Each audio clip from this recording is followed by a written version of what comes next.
Le 19 décembre 2009, le FC Barcelone affronte les Argentins d'Estudiantes pour le compte de la finale de la Coupe du Monde des clubs.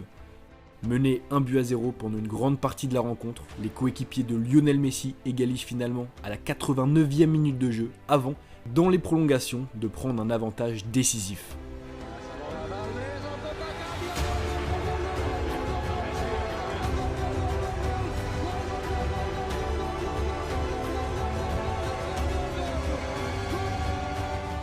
Sur le toit du monde, Guardiola, ses joueurs et leur tic-tac si caractéristique remportent alors leur 6e trophée de l'année, un exploit historique et sans précédent qui marquera à jamais les mémoires et l'histoire du football.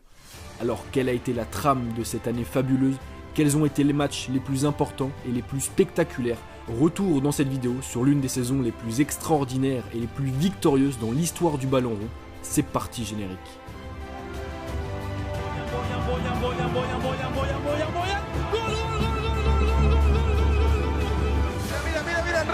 Henry pot marcar! Gol! Messi, deixa la frontal, vinga, surt Iniesta! Gol! Gol, gol, gol, gol, gol, gol, gol, gol, gol, gol!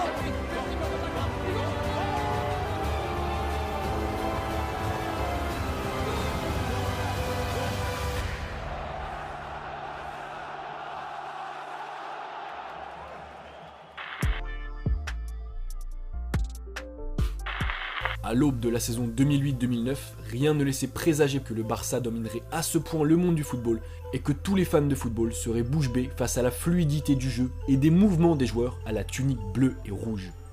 En crise à la fin de la saison 2008, avec une déroute 4-1 face à un Real de Madrid tout juste champion et des socios largement mécontents des joueurs et des dirigeants, le FC Barcelone doit se reconstruire en 2009.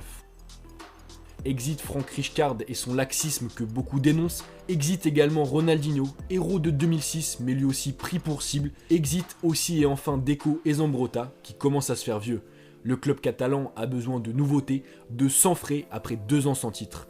Et pour cela, les dirigeants catalans décident contre toute attente de faire appel à un homme qui connaît bien la maison, en la personne de Pep Guardiola.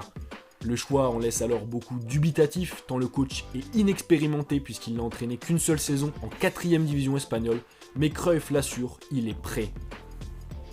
Bercé par les principes du football total cruyffien, l'entraîneur tacticien a des idées claires quant à l'équipe qu'il veut mettre en place et le jeu qu'il veut développer, composé de mouvements perpétuels, d'une permutation constante des joueurs et d'un redoublement de passes simple.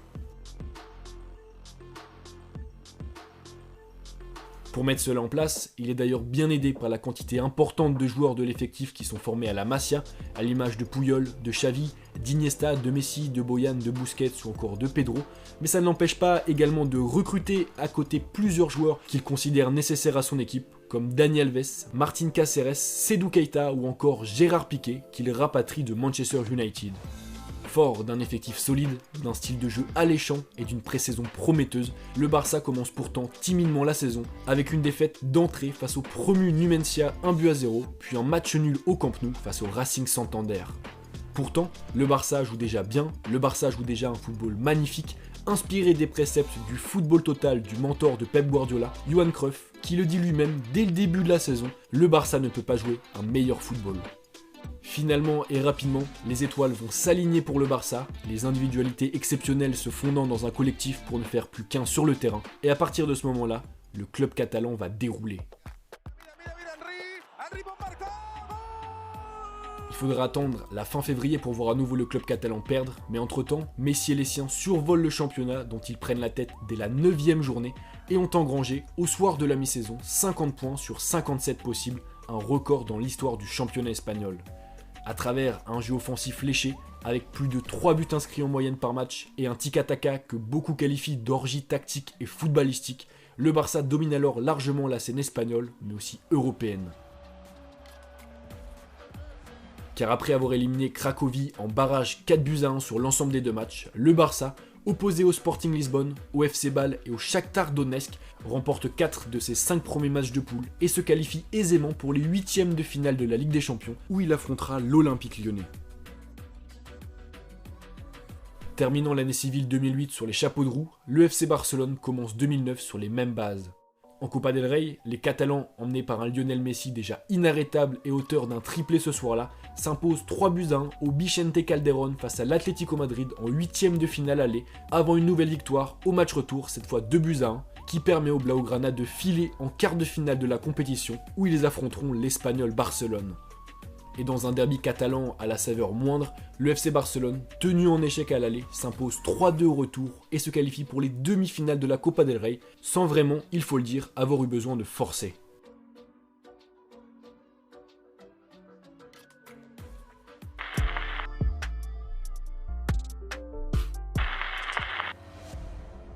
Mais un mois plus tard, dans une nouvelle confrontation, cette fois en Liga, face à l'Espagnol Barcelone, les Blaugrana vont subir leur première défaite de la saison à domicile, 2-1, une défaite qui met un terme à une série de 23 matchs consécutifs sans défaite, et surtout à 27 ans d'invincibilité face aux voisins barcelonais au Camp Nou.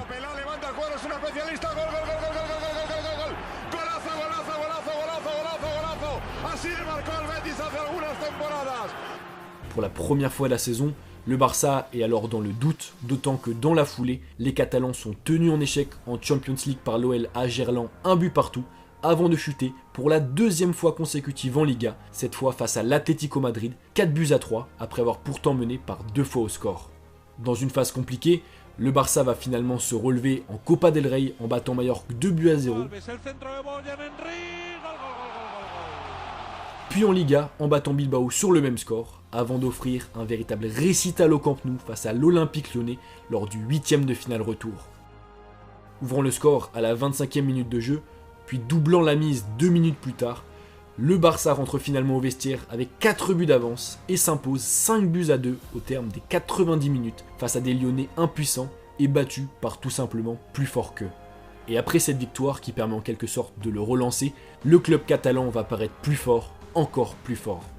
6-0 face à Malaga, 4-0 face à Séville ou encore 4-0 en Ligue des Champions face au Bayern Munich, avec 4 buts inscrits en première période, le Barça survole ses adversaires en mars puis en avril, enchaîne 11 matchs consécutifs sans défaite, toutes compétitions confondues, et trône en tête de la Liga avec 4 points d'avance sur son dauphin, le Real Madrid, avant d'entamer la première moitié du mois de mai qui sera décisive pour les Blaugrana.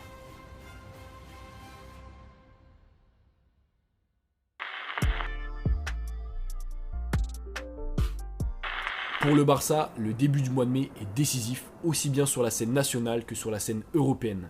Le 3, les Catalans ont un déplacement périlleux au Bernabéu face à leur dauphin, le Real Madrid, qui reste alors sur une série de 17 victoires et un match nul, avant, 3 jours plus tard, d'affronter à Londres les Blues de Chelsea en demi-finale retour de la Ligue des Champions, après un match aller nul et vierge qui place les Catalans dos au mur.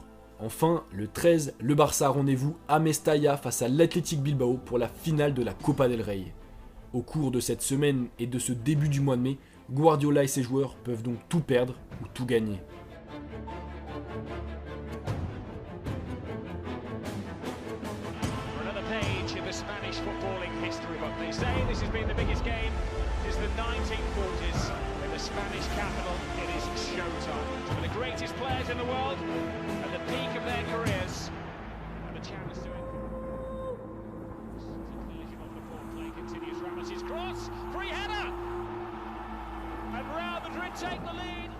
Rapidement mené 1-0, le Barça réagit dans la foulée par l'intermédiaire de Thierry Henry, puis de Puyol sur corner.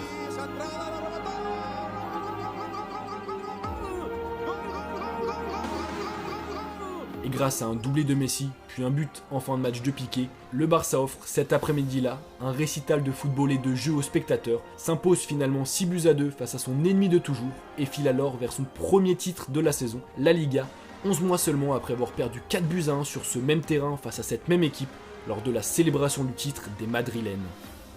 Et c'est dans l'euphorie de cette victoire presque décisive que les Barcelonais se rendent à Stamford Bridge 3 jours plus tard pour un match là aussi décisif. Mais parfaitement contenu par le Chelsea de Guussi Dink, le FC Barcelone est mené dès la 9e minute de jeu et subit dangereusement, obligeant Victor Valdés à réaliser des exploits.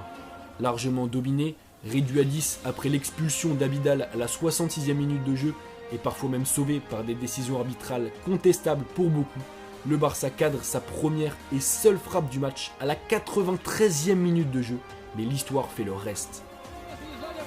Messi, desde la frontal, venga su Iniesta.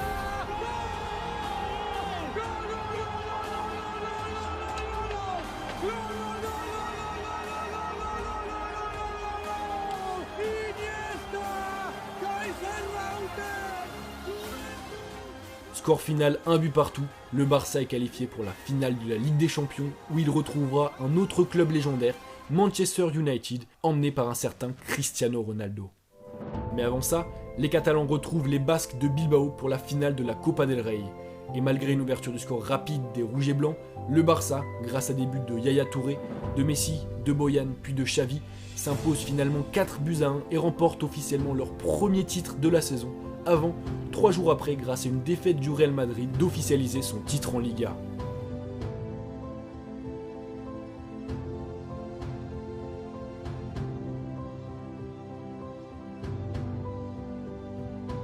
À Rome, le Barça peut donc réaliser un triplé inédit pour un club espagnol à l'époque.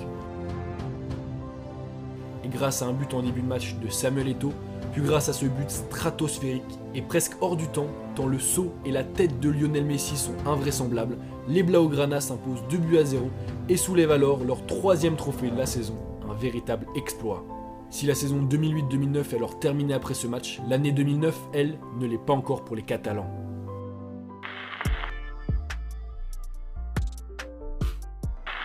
Malgré plusieurs changements dans l'effectif barcelonais, avec notamment l'arrivée de Zlatan Ibrahimovic, le Barça n'en reste pas moins performant, comme il va le montrer au début de la saison. Sur l'élan de son triplé, le club catalan remporte ainsi la Supercoupe d'Espagne face à Bilbao en s'imposant 2-1 à San Mamés puis 3-0 au Camp Nou, avant de battre, au bout des prolongations, le Shakhtar Donetsk lors de la Supercoupe d'Europe à Monaco. En 2 semaines seulement, Messi et les siens ajoutent ainsi 2 autres trophées à leur galerie qui en comporte désormais 5 remportés lors d'une seule et même année civile, 2009. Il ne reste alors plus qu'un seul titre à glaner, à remporter pour les Barcelonais, celui de la Coupe du Monde des clubs qui se joue en décembre 2009 à Abu Dhabi. Vainqueur en demi-finale face au club mexicain d'Atlante, le Barça se présente en finale de la compétition comme le grand favori face à l'Estudiantes. Mais peinant à faire la différence face aux Argentins, les Catalans encaissent même un but à la 37e minute de jeu et ne parviennent pas à recoller au score malgré des tentatives nombreuses jusqu'à la 89e minute de jeu.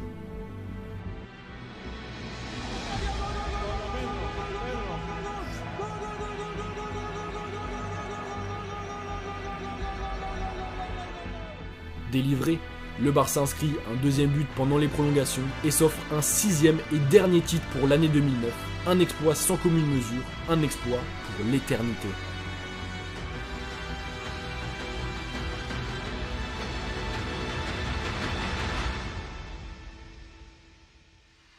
Ainsi, grâce à un football révolutionnaire et alléchant offensivement, des individualités fantastiques et un collectif soudé, le FC Barcelone de 2009 a réussi l'un des plus grands exploits de l'histoire du football et restera à jamais comme l'une, si ce n'est la plus grande équipe que le ballon rond ait connue.